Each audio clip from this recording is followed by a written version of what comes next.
Donc, réparation d'un pneu crevé sur un Engwe X26. Donc il faut démonter les batteries pour la sécurité.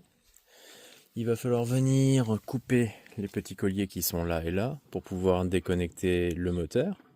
Et après, avec des clés, il va falloir qu'on dévisse ça et derrière pour pouvoir ressortir la roue de son support. Donc voilà, je vais couper les deux petits colliers. Hop, tac.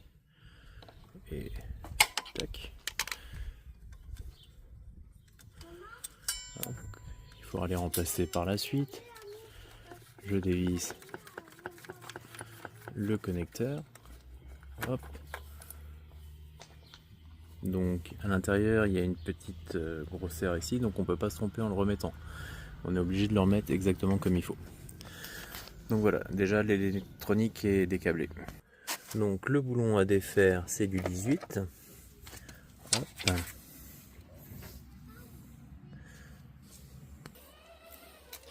Donc hop, là c'est desserré, ça peut se faire avec une clé plate aussi. Donc de ce côté là il reste un cache, vous chassez le cache. Donc on défait aussi de l'autre côté. Hop. On retire la protection au cas où on chute. La roue, il suffit de décaler le dérailleur. Il faut faire attention, il y a les roues qui viennent se coincer. Donc autant plus desserrer. Hop. Et après il suffit de tirer.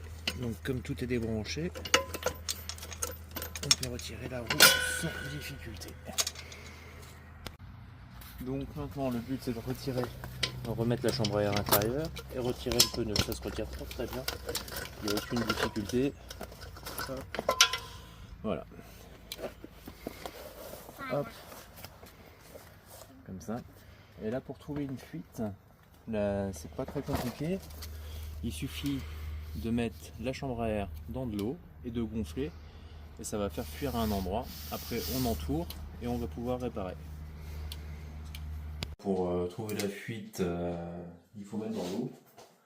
Donc là, vu la taille du pneu, il n'y a pas trop le choix que de mettre dans la baignoire. Et il faut chercher les petites bulles d'air.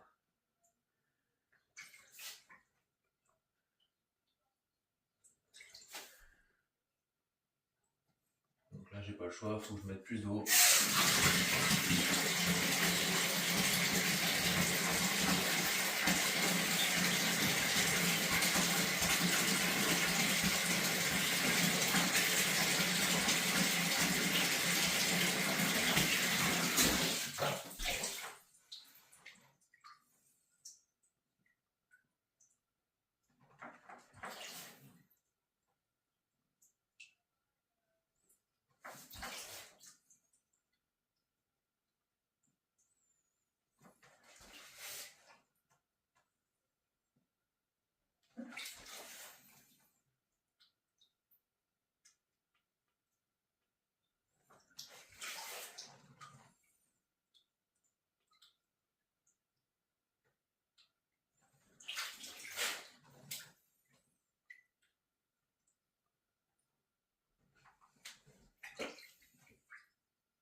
Après, une fois que vous avez repéré la fuite, vous gardez votre doigt. Hop. Vous prenez un marqueur et vous marquez la jaune. Alors, franchement, la fuite, faut le voir. Hein, c'est pas grand chose. Hop. Donc, hop. La fuite, c'est où il y a les petites bulles d'eau qui sortent là. Enfin, les petites bulles d'air. Quand vous avez repéré la fuite, il va falloir poncer la zone. Il faut toujours faire un petit peu plus grand pour pouvoir appliquer la rustine. C'est pour que la colle adhère bien. On met de la colle toujours sur une zone plus grande que la rustine.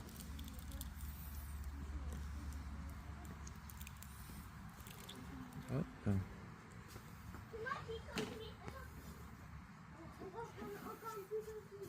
On doit attendre 2 minutes que la colle prenne et après on vient appliquer la rustine en la tassant.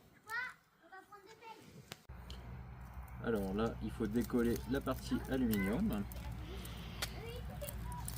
Hop. Comme ça. On plaque bien la rustine et il faut appuyer très très fort et il faut plaquer comme ça pendant à peu près 2 minutes. Et la réparation sera finie. Donc après un échec avec des rustines Action qui ne tiennent pas, on a été acheter ce qu'il fallait et là cette fois-ci ça tient vraiment très très bien. C'est bien collé, ça ne pourra pas fuir.